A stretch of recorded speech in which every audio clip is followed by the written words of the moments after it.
శ్రీమాత్రే నమః. అందరికీ నమస్కారం. ఈరోజు ఎంతో విలువైన సమాచారంతో మీ ముందుకు వచ్చానండి. దయచేసి ఈ వీడియో పూర్తిగా చూడండి. ఎంతో విలువైన సమాచారాన్ని అయితే మీరు తెలుసుకుంటారు. ఇక్కడ ఒక దేవాలయం ప్రత్యేకత ఏంటి అంటే అమావాస్య రోజున హోమం చేస్తారండి. ఇక్కడ కనిపిస్తున్న అమ్మవారు, గర్భగుడిలోని అమ్మవారు నిలువెత్తు సాక్షాత్కారంగా నిలిచి ఉన్నారు. మనకి కైలాసం నుండి దిగి వచ్చినట్లుగా అమ్మవారు మనకి దర్శనం ఇస్తున్నారండి. ఎంతో అద్భుతంగా ఉంది ఈ విగ్రహం. అమ్మవారు కూడా అలాగే శక్తివంతమైన అమ్మవారు. దశమహావిద్యల్లో 8వ దశమహావిద్య అమ్మవారుగా ఈ అమ్మవారు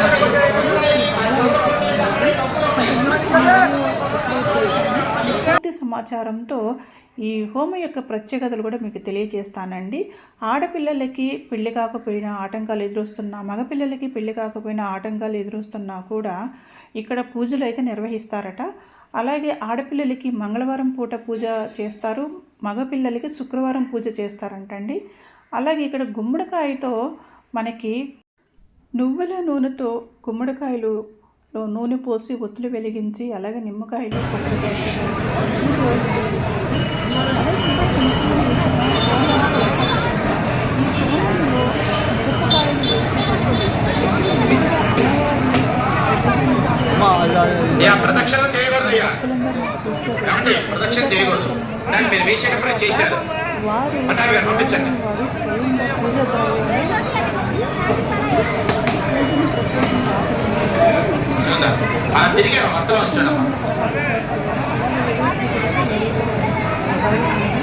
ఒకసారి ఏ పూజ చేసుకోవాలనేది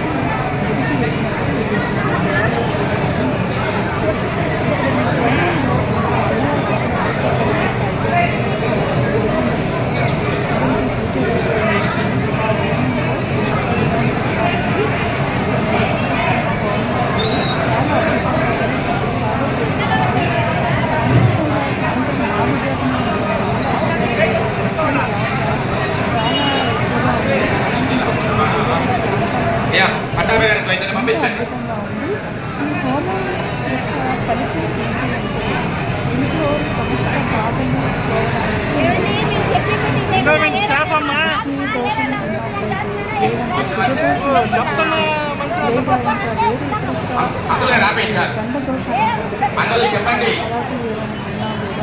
శ్రీ భగవాముఖి దేవత అనుగ్రహేణ మమ సకల కార్య విజయ సిద్ధ్యర్థం హవనం కరిష్యే. ఎడమ చేతితో 10 మార్లు మిరపకాయ వేయండి, 11వ మారు నిమ్మకాయ తల చుట్టూ తిప్పుకొని వేయండి. స్వాహానప్పుడు ఓం హ్రీం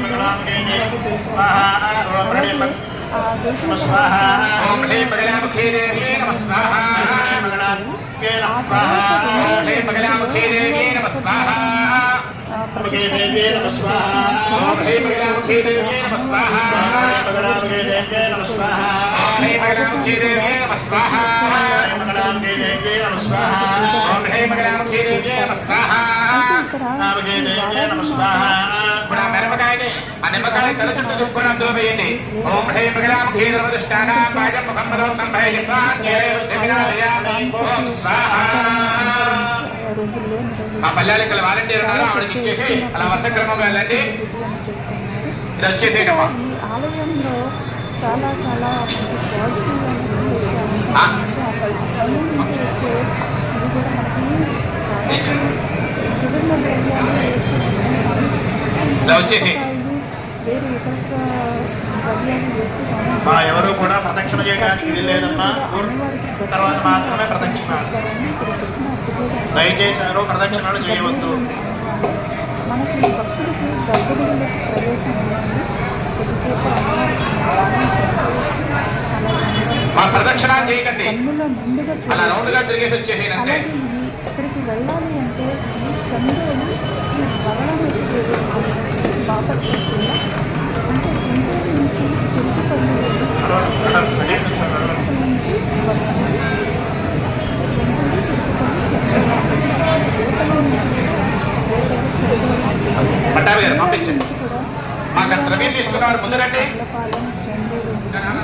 అటువైపు నుంచి మచిలీపట్నం నుంచి కూడా వెళ్ళొచ్చండి. మచిలీపట్నం రేపల్లె అటు నుంచి కూడా వస్తాయి బస్సులు. అట్లా 4 వైపుల నుంచి కూడా అమ్మవారి దేవాలయానికి వెళ్ళడానికి రవాణా సౌకర్యాలు ఉన్నాయి. ట్రైన్ సౌకర్యం అంటే తెనాలి నుంచి రేపల్లె వెళ్ళాలండి. దానికన్నా బస్సు సర్వీసు చాలా బాగుంటుంది. తప్పకుండా మీకు వీలైనప్పుడు మీకు వీలైన రూట్లలో మీరు వెళ్ళండి. కారులో కూడా వెళ్ళొచ్చు, మంచి రోడ్లు అవి ఉన్నాయండి, వెళ్ళొచ్చు. అలాగే ఈ అమ్మవారి యొక్క ఆశీస్సులు మనందరికీ ఉండాలి అని మనం కోరుకుందాము. ఇక్కడ చూడండి, క్యూలో నిల్చున్న వారికి ఈ పూజా ద్రవ్యాలు ఇలా ఇస్తున్నారన్నమాట. ఆ టబ్లో చూడండి మిరపకాయలు ఉన్నాయి. అలాగే పక్కన ఇంకొక ద్రవ్యం ఉంది, అది ఏంటో నాకు ఐడియా లేదు.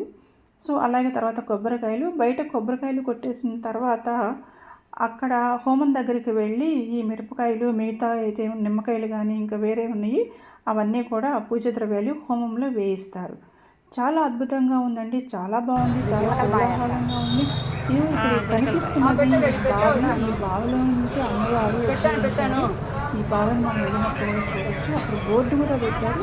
అలాగే ఇది పురావస్తు శాఖ ఆధ్వర్యంలో కూడా నడుస్తుందండి. ఇది ఆపలేదుగా.